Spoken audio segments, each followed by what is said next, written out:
صلى عليك الرحمن لك الصلاة والسلام يا ربي ارفع مقامه دوما في كل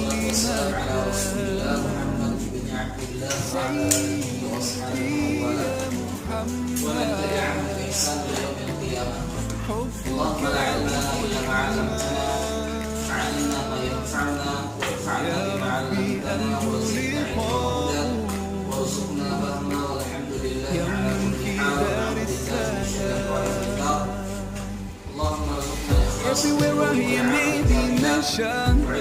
the whole world talking about you and the thought of being part of your nation. I'm so proud to follow you day and night. You sacrifice, led us from darkness to